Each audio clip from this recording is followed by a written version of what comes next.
good morning mga boss. Punta na tayo kila Tito Alan. Siyempre check natin yung mga gagawin nila. Tapos diretso na tayo sa dun sa tinatiles natin. Dun na tayo dun sa may kusina. Dun na tayo maglalagay ng tiles na. Punta na muna tayo kila Tito Alan. Nandito na tayo mga boss. Ayan, pinapalagyan natin ng extrang bakal sa gitna yung pinaka beam natin. Ilalagay nila din sa gitna.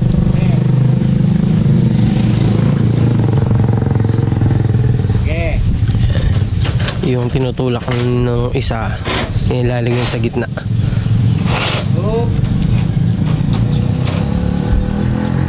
By Wednesday siguro kukuha na tayo ng kukuha na tayo ng pang flooring natin.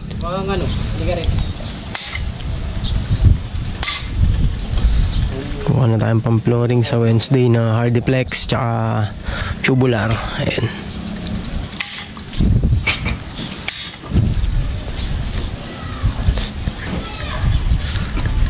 Siguro si Tito Alan na yung dadalhin natin sa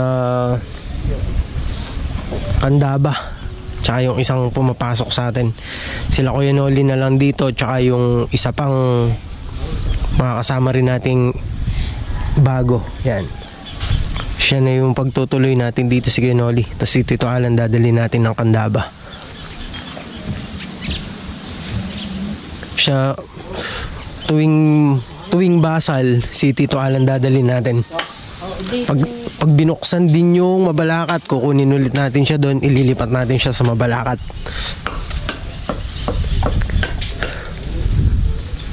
Ito yung 10mm na ilalagay dito sa gitna. Dito natin ilalagay. Ganyan dito. Kasi nga 4 lang yung nailagay nila kahapon. Tapos lalagyan ng mga extra sa gitna. Paikot, bali may tig-6 na yung bakal na ilalagay natin para may mas matibay.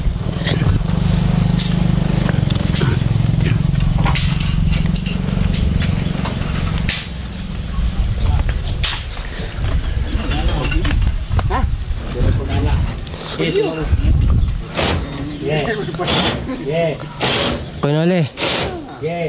Kunole. Pakasandig na ining gaya mo, baka may tuwag ya. Okay, sige. Ito muna tayo sa tinatiles natin mga boss. Ayan mga boss, nandito na tayo. Nandiyan na yung i-ready na ni Edwin yung itong binistay natin na to, aabot pa ng pang isang supot na semento. Kaya papahalo na muna tayo habang mag-aaga pa. Kaya na muna to, Dwen. Lagyan na muna natin. Halo na muna tayo. Pagpala natin si Edwin. Tulungan na natin siya magayak ng halo natin. Ayan mga boss, yung paghalo natin, dapat pag ginanyan mo siya, yung bumubuo siya, nagbubuo siya, para pag natuyo na, yun na yun, parang flooring na rin siya. Pag na titigas na yung pinaka-topping natin. Yun yung pang dry pack. Hindi siya masyadong basang-basa, hindi naman siya tuyo, yung sakto lang siya, para pag pinukpok mo yung tiles mas maganda siyang lumapat. Malikot kasi pagka masyadong basang-basa, tapos mahirap naman siyang ilapat pagka tuyong-tuyo na may buhangin natin or yung halo natin. Dapat yung sakto lang.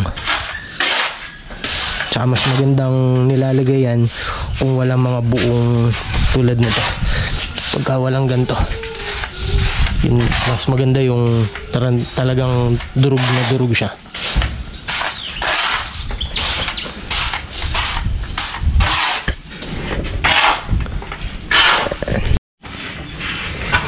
Ayan mga boss, naguhitan na natin yung tiles natin para dito sa ano, sa may pinaglagyan ng aquarium. Ayan.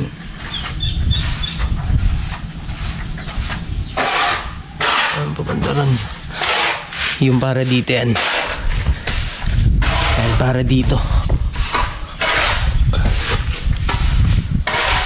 Para dito yan. Sukat-sukat lang. Sukatan dito, pag ganyan, doon.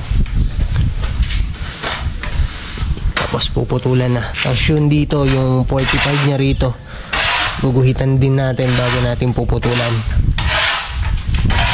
2mm. Yan. 2mm ang isusukat natin dito. Yan.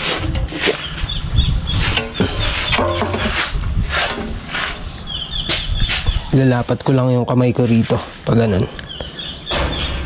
Gaganyan lang siya. Yan. Yan. Ayan, iguhit niya. Ayan lang. Basta wag sasagasaan yung guhit para hindi madamage yung pinaka-design ng tiles natin dito. Dapat saktong-sakto lang siya. Saktong-sakto lang dapat dito sa guhit na to. Kung sasagasaan yung guhit ng lapis para hindi ma-damage tong pinaka-kanto ng tiles, yung pinaka-design niya. Yung makintab. Ayan. Tulan muna natin, mga boss.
Ayan siya mga boss. Ito yung tapos nung ginawa natin na 45 dito.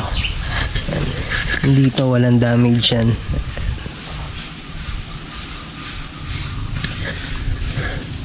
Tinira ko lang yung ginuhit natin kanina. Yung 2mm lang. 2mm yung tinira natin dito. Pag dumating yung para dito sa ilalim niya,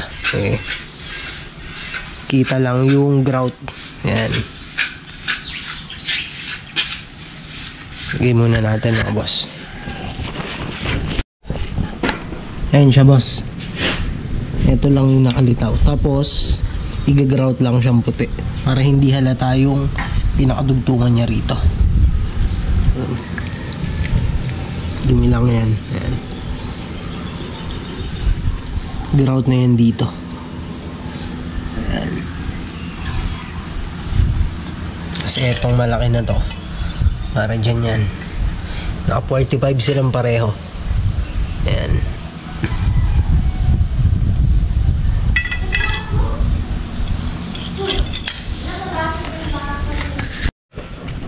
Ito siya mga boss. Ayan. grout na lang para hindi na halata yung dito natin. Parang diretso siya. Kasi lalagyan natin grout. Ayan. Dito okay na rin. Halos tapos na yung dito sa loob, sa pinakasala. Ayan. Tapos dun na sa kusina. Ito yung pinakahuli. Yung dito sa may terrace. Hanggang dun yan. Hanggang dun sa labas na yun.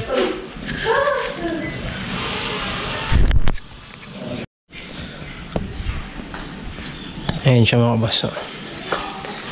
Ayan. Yung dito. Gusto pala ni Sir dito wood parquet hanggang dun sa taas. Kaya hindi niya pinapatiles. Puro yung pag-akyat na ganun, wood parquet na siya lahat. Ayan. Wala na kami paglagyan ng semento kaya dito na muna. Total matigas naman na yung tiles natin dito. Lahat hanggang dito, hanggang sa kusina meron na rin tayo na ilagay. Ayan.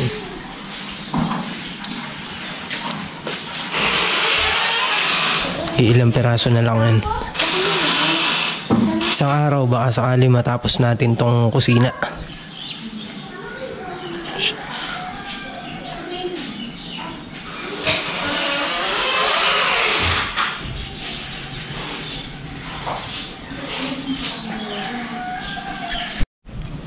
Ayan mga boss, nandito na tayo sa ginagawa nila Tito Alan.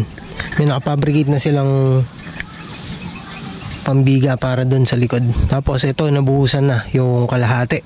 Isang linya na to, yung papunta ron, tsaka yung dito yung kalahati pa. Yeah. Ano siya lahat. Medyo late na tayo. Wala pa yung sahod nila. Ibibigay na lang natin.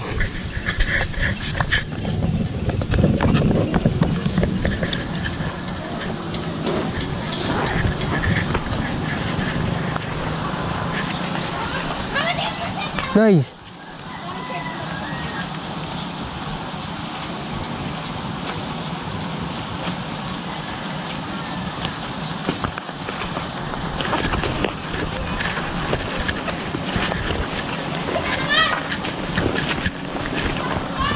$3,000 sa'yo. 3,000. No. Hindi, yung nakuha mo. Mali pa pala. 3,000 na lang. 3,000. Yung kaya ka 2,500. 3,500 na eh. Ay, 2,500. Mali na naman.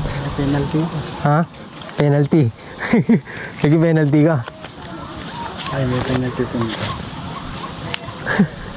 Ay, tana yung una may pa paano nun. Ano? Magkano kaya? 3,200. 3,200. Pasukay ko tuloy ang panghuli. Agi motor ma. Yan, 2, 3. 3,000. O, gusto mong barya? Hindi ba? Ilan ba rin? 1, 2, 3, 4, 5, 6, 7, 8, 9, 10. O, bilangan mo ulit. 1, 2, 3,